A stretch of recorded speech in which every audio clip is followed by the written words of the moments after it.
Mr. Rajkumar, Vice Chancellor of Jindal Global University, Professor R. Sudarshan, Dean of the Jindal School of Government and Public Policy, and an old colleague, students, faculty, and other staff, distinguished guests. I'm honored to be here with you today as you commence a new academic year. Indeed, I am happy to be amongst the very first to welcome you back, or to welcome you for the first time, to Jindal Global University and the Jindal School of Government and Public Policy for the new academic year. Your university, as I've just heard from the Vice Chancellor himself, who's provided the vision, has in a very relatively short period of time become one of the better known universities in the country with what seems like a very bright future. I'm speaking today in my personal capacity, and while the views I will express do not necessarily represent the official position of the United Nations, and I have to give this disclaimer, I believe many of the views do represent the views of many senior UN officials like myself and of the United Nations itself. Of all the many invitations I receive as the United Nations resident coordinator in Vietnam, invitations such as this one, where I have the privilege to address young people and discuss global public policy issues with them, is amongst those that I look forward to most, since you represent hope and the future of this world. So thank you for inviting me. As you know, I am Indian.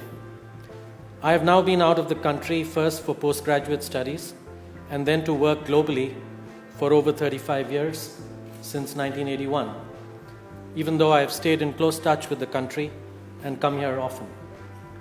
But it is important for me to state and for you to know that the personal, student, and professional experiences and influences that led me to this very rich journey across all continents to approximately 100 countries started in India.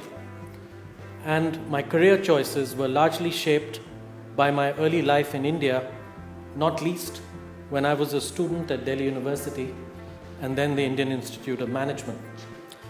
It was also the life experiences I gained traveling to all four corners of India as a student that opened my eyes to issues of poverty and inequality and shaped my desire to become a development economist concerned with political economy issues, contributing to global public policy, influencing, shaping, and making, first through civil society, then through the global public policy think tank that I created, which Sudarshan mentioned, and finally through the United Nations, where I first worked in New York as the head of globalization, and then based out of Malaysia, Turkey, and now Vietnam as the head of the United Nations and UNDP for almost 2 decades in the UN.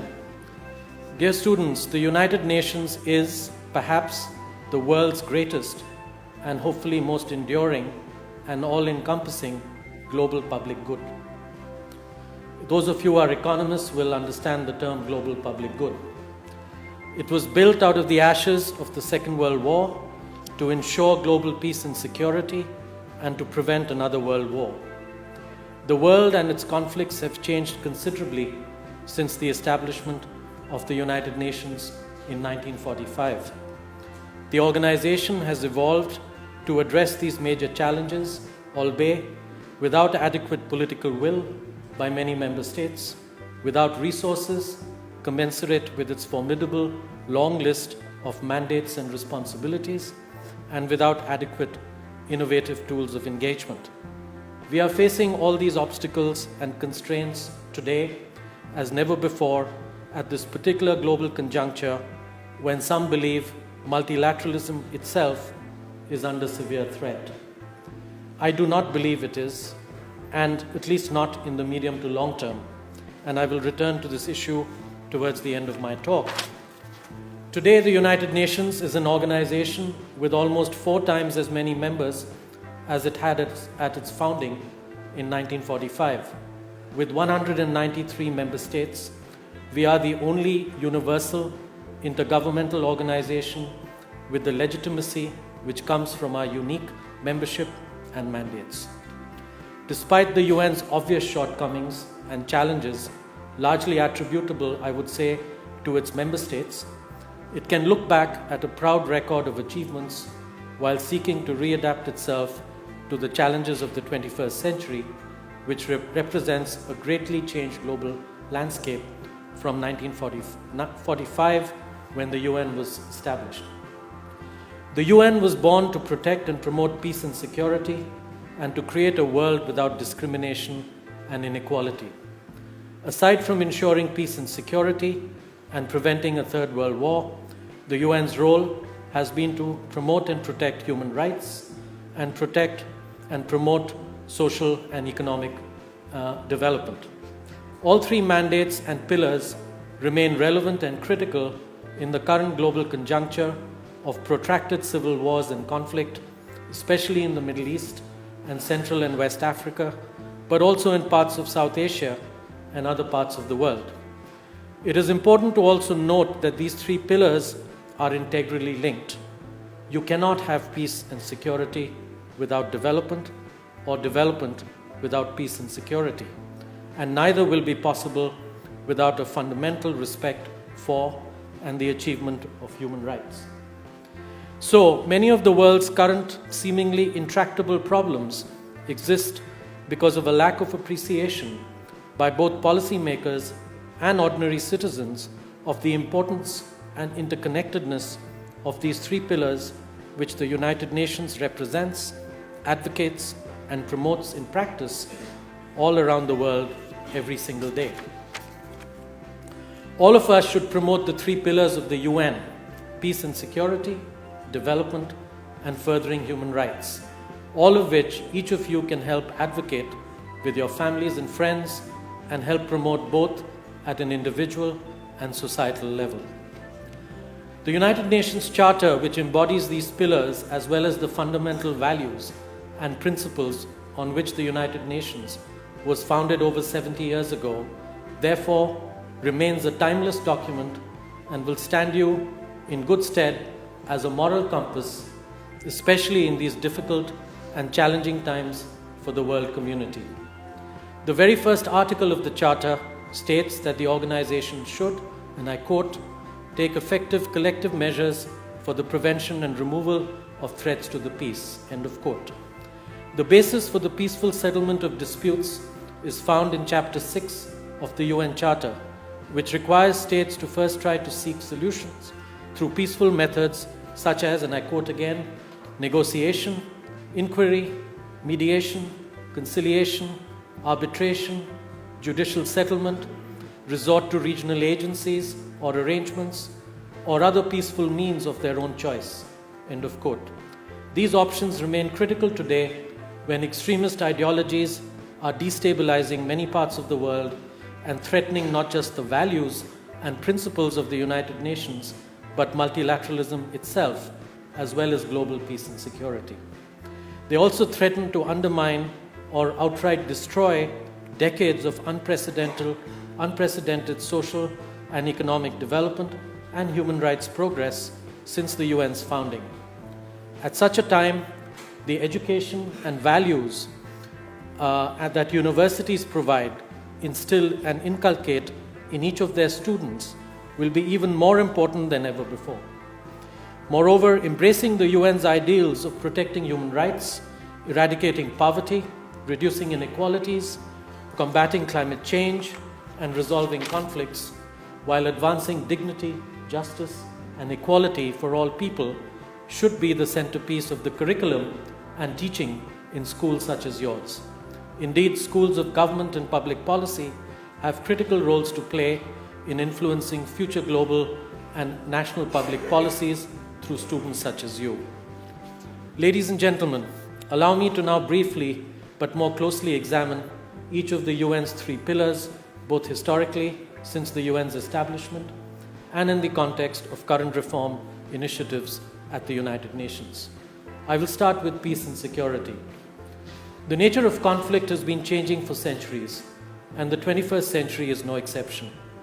73 years ago, at the time of the establishment of the United Nations, its founders were concerned with the prevention of wars between states. The UN's prime goal was world peace and security. And as I've already indicated, conflict prevention lies at the heart of the UN Charter. A crisis often begins with early warnings in the form of human rights violations and ends with post-conflict recovery, peace building, and development efforts to avoid a relapse. If methods of alternative dispute resolution stated in Chapter 6 of the Charter fail, the responsibility of maintaining international peace and security lies with the UN Security Council. Established within the geopolitical reality of 1945, the Security Council has clearly not adapted to the changing geopolitical and economic realities of the 21st century. The permanent membership and the veto power have also often obstructed collective security, and therein lies a considerable part of the problem of global governance today, as I sadly saw at close quarters when I was in Turkey and I was partly responsible for the implementation of UN Security Council resolutions on Syria. There is clearly a dire need for a more democratically constituted and 21st century relevant Security Council. The only major reform of the Security Council occurred in 1965, when the non-permanent membership was increased from 6 to 10. There have been discussions at the UN itself on the need for UN Security Council and broader UN reform for more than 25 years, since 1990. At the 70th session of the General Assembly in 2015, a new momentum is in discussing reforms on membership, and the veto began as the General Assembly adopted a landmark decision on advancing efforts to reform the Security Council. We are living in times where much more needs to be quickly done, however, and particularly by the 5 permanent members, if the Security Council is to live up to its charter obligations. There is no room for complacency as we are facing unprecedented challenges. Those forcibly displaced reached a staggering 65 million people in 2017, which is the highest number since World War II. They now spend longer than ever in displacement as protracted conflicts linger, and for the first time since the official fall of the end of the Berlin Wall in 1989, the total number of victims from brutal and violent conflict have again started to increase. And I had the responsibility for over 3 million Syrian refugees in Turkey alone when I was there. In today's new landscape, the UN must continue to adapt, reform, and become coherent as one. The UN Charter and its independent pillars and the principle of collective responsibility embodied in the Security Council remain important tools, but the challenges we face today demand an expanded, more innovative and contemporary toolbox in which conflict prevention should have a more prominent role. A major concern which over the last few decades, and even more urgently in the last few years, has emerged as a universal preoccupation is transnational violent extremism. Terrorism is not new, but its geographical reach, financial resources, and the ability to attract minds is unsurpassed today. In addition, climate-related natural disasters are becoming more frequent and their destructive impacts more intense.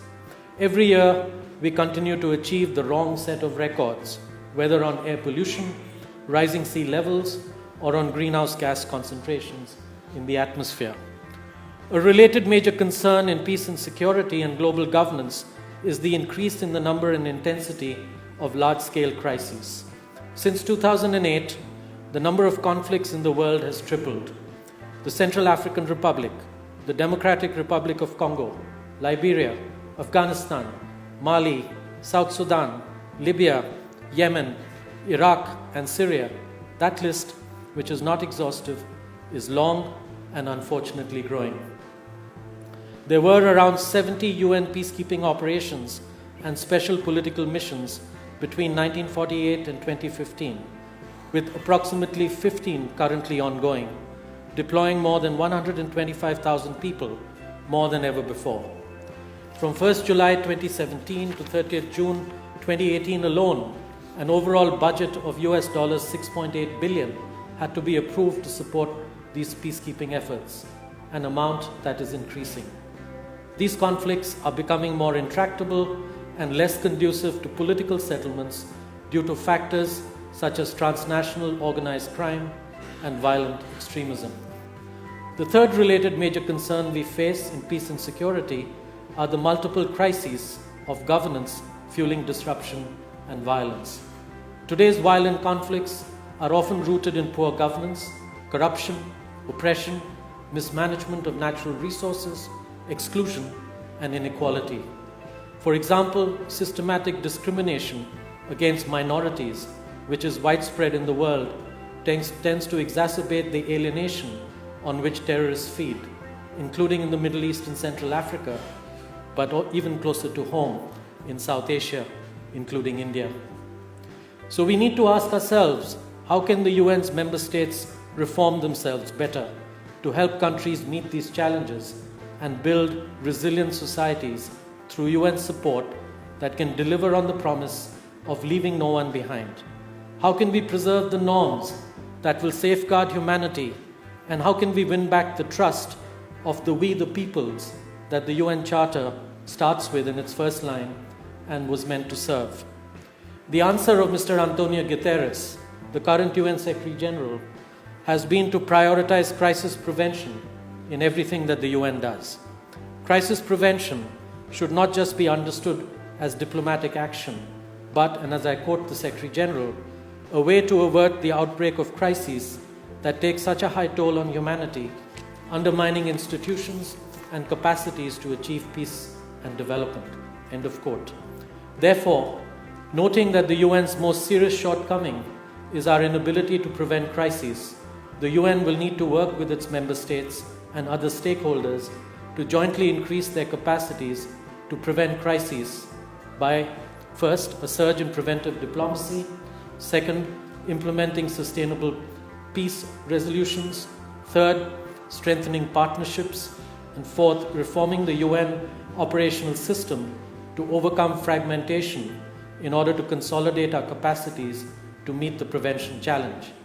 This is a transformation that is currently ongoing through a partial field-level merger of the UN's Department of Political Affairs and its Department of Peacekeeping Operations, which are part of a larger reform of the UN's peace and security architecture. Now let me turn to the second pillar, human rights. In today's world, for those that are more fortunate, human rights are like a melody that enriches the soul and at the same time enables them to expand and to exercise their choices and options freely. For those who are not so fortunate, human rights are a distant dream they cherish and aspire to realize. For the UN, human rights are a core mandate as they promote freedom of speech, save child soldiers from warlords, empower women and minorities, protect children from abuse, eliminate impunity, and promote a development strategy that puts human beings at the center of it. Despite serious violations continuing and even growing in recent years, if one takes a longer-term view going back to the UN's founding, and especially over the past 2 decades, as one must, the world has observed a progressively growing emphasis on human rights. At the national level, progress has been achieved through new laws and improved institutional frameworks based on the UN's human rights conventions in numerous countries. And the collective consciousness on human rights continues to gain momentum worldwide. But these positive developments have been and continue to be offset by a number of enduring challenges such as violence and crisis, the shrinking of space for freedom of speech and civil society, and growing social inequalities, especially impacting vulnerable people. As if these challenges were not enough, discrimination, disempowerment, and other forms of violence of human rights continue to pose formidable challenges to humanity, and we will need to better strengthen our collective efforts to achieve development with equity through a rights-based and people-centered approach with a special focus on conflict prevention, women, youth, and marginalized segments of society. At a broader societal level, strengthening the rule of law and human rights protects fragile states and translates aspirations for peace and justice into reality, as they are, together with peace, security, and development, the foundations of a fair and stable society. Continued active support for human rights and the rule of law as important means to achieving sustainable peace and development is, therefore, not just necessary but essential, as is the strengthening of national and cross-national judicial systems. As former UNDP Administrator Ms. Helen Clark, previous Prime Minister of New Zealand, once said, and I quote, "By working to strengthen the rule of law in some of the most difficult environments in the world, we are striving to help countries to recover from conflict and violence and to establish peace which is underpinned and reinforced by sustainable development." We recognize the rule of law to be uniquely central to all three pillars of the UN's mandate: human rights, peace and security, and development. End of quote. The important interrelationship between these three pillars in the context of challenging issues such as inequality, human rights abuse, fragility, political accountability, and conflict lie at the heart of the concept of the responsibility to protect, endorsed by world leaders at the 2000 UN World Summit. The R2P, as it is known for short, was a milestone achievement. This concept reframes sovereignty from negative involvement to positive responsibility, through which governments have a duty to protect their populations from the most serious crimes. R2P requires prevention, but when governments fail in that primary obligation, the international community needs to step in to address the plight of that country's citizens, because failure to rise to that obligation will lead to more human suffering, also reverberating across borders. There is no better example of this than the current crisis in Syria. I saw the consequences in Turkey, Lebanon, Jordan, Iraq, and even Europe, especially Greece, of the Syrian crisis over almost 4 intense years as the UN resident coordinator in Turkey between 2013 and 2016. Another example is the UN Security Council's Resolution 1325 on women, peace, and security. This landmark resolution that seeks to bring a voice to half the world's population and ensure that they are active participants at the table for the prevention and resolution of conflicts has not received proper attention by many member UN states. A global study launched in 2015, the 15th anniversary of the resolution, and its subsequent visibility and recommendations will hopefully provide new momentum for empowering women in peacekeeping and peace building. Another tool with prevention at its core is the Human Rights Upfront initiative, launched by the UN Secretary General Ban Ki-moon in 2013, which demonstrates the UN's continued commitment to human rights in the context of rule of law, justice, and security. This initiative, inspired by lessons learned, in particular, but not only from the devastating civil war in our neighboring country, Sri Lanka, over a number of decades, is a response to the systematic failure of the UN and the broader international community to meet their responsibilities in the face of atrocities. Mainly a UN initiative, it seeks changes in 3 different dimensions. First, cultural change among UN staff to act with moral courage. Second, operational change to better detect human rights violations. And third, political change, which requires the UN to engage with member states both in their national context and globally through the Security Council in a more transparent, open, and proactive manner on human rights. The UN will need to continue to provide active support to governments, the private sector, NGOs, youth, academia, and media to combine forces to promote and protect human rights for all. And we should not forget that together with civil and political rights, and all human beings, no matter where they live, have indivisible economic, social, and cultural rights. These are recognized and protected through international human rights instruments, which include but are not limited to the freedom of expression, right to assembly, right to life, and to a standard of living supportive of a life in dignity. Human rights are universal, indivisible, interdependent, and interrelated. And UN declarations and conventions have taken the key notions of universality a step further by committing UN member states to the promotion and protection of all human rights for all people regardless of their political, economic, and cultural systems. But even though the world still has a long way to go in terms of implementation, never in human history has respect for human rights as an international norm been so widely accepted or been so visible globally, regionally, and even at the national level as through and because of the work of the United Nations worldwide. Today, people from different linguistic communities have translated the Universal Declaration of Human Rights into 444 dialects and languages, truly making it a universal document. And now to the third very important pillar, development, or sustainable development, as we now refer to it. Sustainable development is at the heart of the United Nations, but for far too many, it also seems distant. Inequalities are on the rise, leaving people behind, including in developed countries where millions of jobs have disappeared or are out of reach due to limited availability of quality education for some, and particularly for youth, where unemployment rates are higher than they have been in decades. Globalization is under attack by far too many who are discontent or have lost their trust in the multilateral system. Let us have a closer look at how we arrived at this point. The development debate began with the early history of welfare economics and went through a number of evolutions.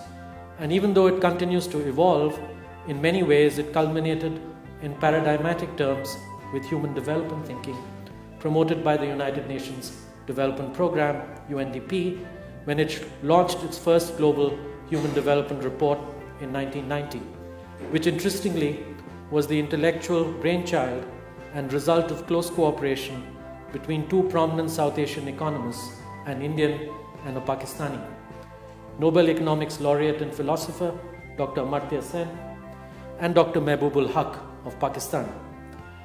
This remains the most comprehensive and multidimensional development paradigm at the global level even today, despite the fact that its measurement continues to lag behind the conceptual thinking in this area, largely because of both data and political will related challenges in UN member states, nationally, regionally, and globally, and because of inadequate global governance, especially of transnational private companies, but also because of growing transnational crime and violent extremism. But to go back to an earlier period, utilitarianism and later theories based on it dominated Western economic thought after the Second World War, focusing mainly on aggregate welfare and monetary measures of welfare. In this context, GDP, or gross domestic product, and economic growth emerged as leading indicators of national progress and hence welfare in many countries, even though GDP was acknowledged to have severe limitations as a measure of well-being. The main reasons for this were and continue to be the following. National income accounts, which measure GDP, only register monetary exchanges. No other measure of development and capabilities measuring the welfare of a country are captured by GDP. Economic measures equate goods with commodities and services that are not always goods but sometimes bads, such as nuclear weapons, the production of which might contribute to economic growth and even increase per capita income, although they tend to lower social welfare. This confirms that economic growth does not always lead to enhanced welfare or well-being. Such an approach counts both bads and their cures, or anti-bads, such as the cost of cleaning petroleum spills. Such an approach treats natural resources as free and limitless. Such an approach places no value on women's unpaid work in the family, in informal agriculture, or other unpaid informal occupations. Such an approach places no value on leisure time. Such an approach ignores freedoms and human rights. Such an approach ignores the distribution of income within society. In the 1970s and 80s, the development debate included a discussion of alternative approaches going beyond GDP, including putting greater emphasis on employment, followed by redistribution with growth, and then the basic needs approach. These debates and ideas helped pave the way for the human development paradigm. Simultaneously, the end of the Cold War in the late 1980s shifted the focus to conflicts within states, and this confluence and conjuncture helped and contributed to the formal launch of the Human Development Paradigm by UNDP in 1990. Eminent modern theorists, including Nobel Economics laureate and Indian economist and philosopher Dr. Amartya Sen, introduced a new concept of social welfare which was unbound by the rules of neoclassical economics. He convincingly pointed to the lack of pluralism in utilitarianism, arguing that the latter theory insists on the importance of having a single measure of well-being as opposed to different and non-commensurate elements. As an alternative, Sen put forward and defended a pluralistic understanding of well-being, emphasizing that one can be well off without actually being well. There is now an increasing understanding and agreement on the limitations of monetary measurements of well-being and public policies built solely on such measures on markets and on economics. Since 1990, with the introduction of the concept and measurement of human development in UNDP's first Global Human Development Report that year, we have witnessed a general shift towards a broader definition of development, integrating multidimensional elements of well-being based on rights such as access to opportunities, a healthy life, education, and dignity. The Human Development Report has since become an annual milestone, reporting global progress and witnessing transformations in developing countries and major economies. It has had growing political influence that has substantively impacted national and global human development progress, not least in India, where many, even most states now produce their own reports and indices and compete with each other on their annual scores and comparative rankings. Although there are critics of the human development approach who argue that it is not an alternative to growth and income-dominated understanding of development, even calling it old wine in a new bottle, nevertheless, it is widely acknowledged that the human development approach has been one of the most important contributions both to enlarging the concept and our understanding of what development is, as well as to diluting the dominance of national income as a measure of development and well-being. In this context, while by 2020, the three leading developing countries, Brazil, China, and India, will have surpassed the aggregate production of Canada, France, Germany, Italy, the United Kingdom, and the United States. Please keep in mind that economic growth does not automatically translate into human development progress, as is clearly evident in India, which as a whole, despite states such as Kerala, which rank high, still ranks low on UNDP's Human Development Index. There is a strong need for new policies and investments in capacity building in the sectors of education, nutrition, health, and employment skills in India. In general, we will also need to more strongly focus our efforts on enhancing equity, including on the gender dimension, enabling greater voice and participation of citizens, including youth, confronting environmental pressures, and managing demographic change. September 2000 marked a historical moment in cooperation between the UN and member states when they signed the Millennium Declaration, certifying their commitment to a new global partnership for poverty eradication, development, and environmental protection. This was an embodiment of some of the basic material aspects of human development, most relevant to the least developed and low-income countries, but it was neither a rights-based agenda nor universal or very ambitious. Nevertheless, since then, many but not all countries have consistently and steadfastly upheld these commitments, making tremendous strides towards the achievement of 8 Millennium Development Goals by their target year 2015. In addition, increased global UN peacekeeping efforts have helped to both prevent the escalation of conflicts and disputes and support UN resolutions by peaceful means based on respect by all for the UN Charter and its accompanying international treaties and conventions. In September 2015, heads of states and governments at the UN Summit in New York adopted the much more ambitious and universally applicable 2030 Agenda for Sustainable Development, comprising 17 Sustainable Development Goals, so-called SDGs, outlining a global and national to-do list till 2030. The key message and purpose of the 2030 Agenda which is a much more holistic and comprehensive embodiment and articulation of the original human development paradigm and concept, and equally importantly is rights-based, is to leave no one behind. Agenda 2030 will remain at the core of countries' current and future development reforms till at least 2030. These efforts will continue to actively engage the UN in countries in partnership with their governments, development partners, civil society organizations, the private sector, and other key implementing partners. The SDGs will remain the key driver of the United Nations and an essential means for long-term prevention of conflict and better well-being for all.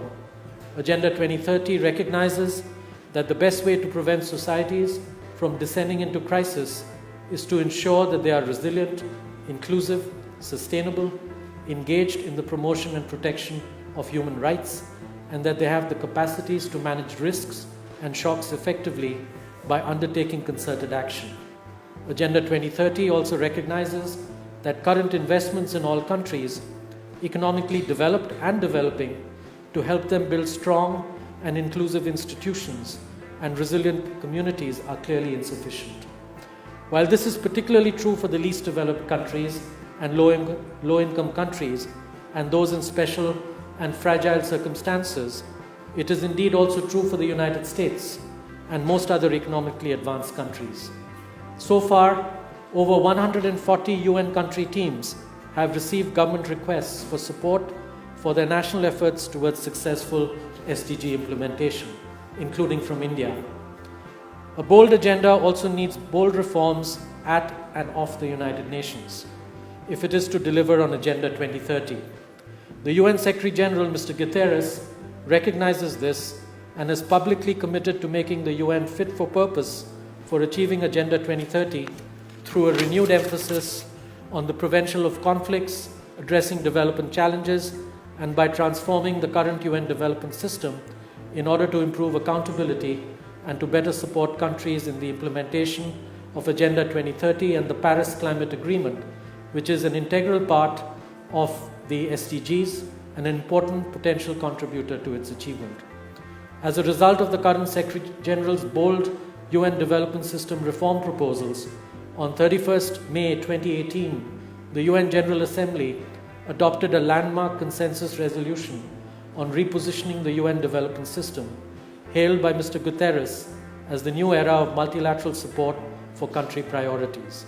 It is the most ambitious and comprehensive planned transformation of the UN development system in decades. It hopes to ensure that UN support can adapt better to recent global developments and optimally assist and support governments in tackling existing bottlenecks to successfully achieve their nationally adapted SDGs. The 2030 Agenda, which promotes action to end global poverty, protects the planet, and ensure that all people enjoy peace and prosperity, is the most ambitious global development agenda ever agreed by consensus in world history. And you should view yourselves as young UN ambassadors who one day will be sent out into the world to spread this message. Don't miss the opportunity, and please seize it with both hands. Dear students, you're very lucky to be students who have come of age in a global era where young people like yourselves have more opportunities and means to publicly voice your opinions and be heard compared with any other generation before yours. You are learning how to be global explorers and are used to making friendships across the boundaries of language, culture, and nationality. In addition, you study government and public policy, both areas that are of the highest importance not only at national but at global level.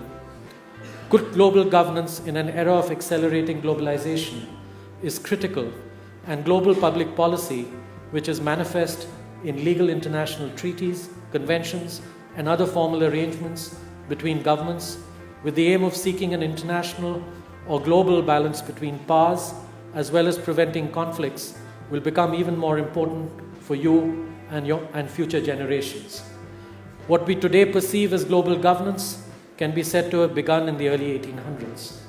A system of international law began to develop gradually thereafter, along with nascent international institutions. It should be noted here that the development of international law is often subject to more controversy, dispute, and competing interpretations than most domestic jurisprudence, while global institutions have rarely kept pace with the world's changing power structure, not to mention technological and economic realities. I am convinced, and I hope you are too, that just like globalization cannot be reversed, nor can multilateralism. The two are sometimes strange but essential bedfellows, since one requires the other to survive and make progress. Since multilateralism is here to stay for the long haul, if the UN didn't exist, the world would have to reinvent it, and many of the UN member states would have to find ways to deal with their own shortcomings, which then get translated into the United Nations. Allow me, as I get close to the end of this speech, both to dwell a moment on the UN's successes and on some of the challenges it faces going forward. Any objective observer will agree that the United Nations has made many contributions to the world, from overseeing decolonization to preventing a third world war, to leading and supporting efforts that have allowed the world to arrive at a point in time in 2015 and now when for the first time poverty eradication is now in sight and achievable by 2030 if there is the political will to do so. Indeed, yours will be the first generation in world history to experience a world largely free from hunger and poverty. I genuinely believe, therefore, as I've just said, that if the UN did not exist today, the global community of nations would urgently need to reinvent it. Nevertheless, now is also an opportunity to spotlight where the UN and the international community as a whole have failed.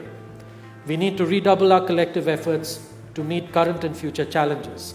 As the Secretary General said in his UN Day message last year, our world faces many grave challenges: widening conflicts and inequality, security threats, including nuclear weapons.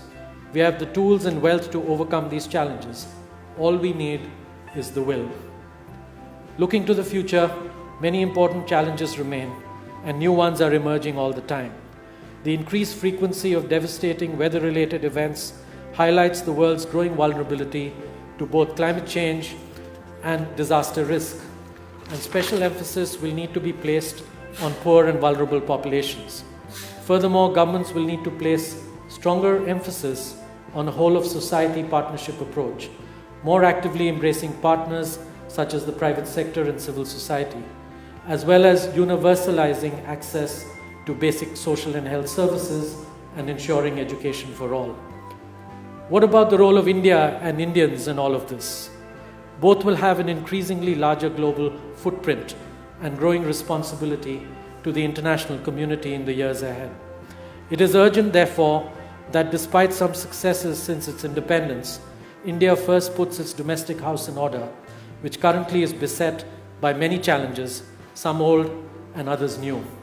It also needs to put renewed and responsible energy into providing regional leadership in South Asia and the Trumpian Indo-Pacific region announced in Da Nang, Vietnam by the US at the APEC summit in November 2017, before it can credibly occupy the permanent UN Security Council seat for which it has aspired with legitimate cause for so long.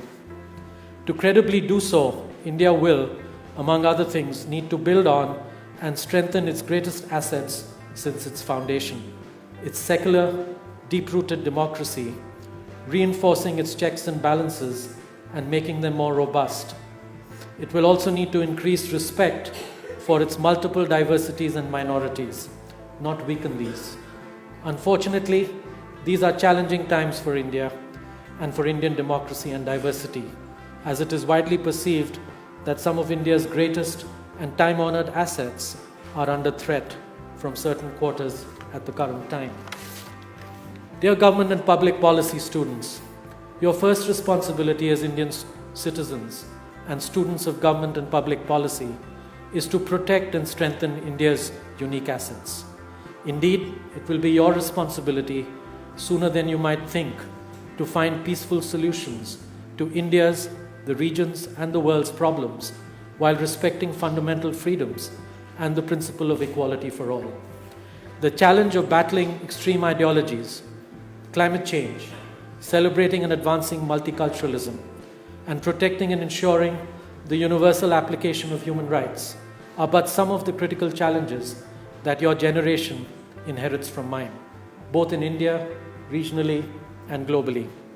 I would like to encourage you to embrace and address these challenges in the spirit of the United Nations Charter, just as you embrace this exciting phase of your lives.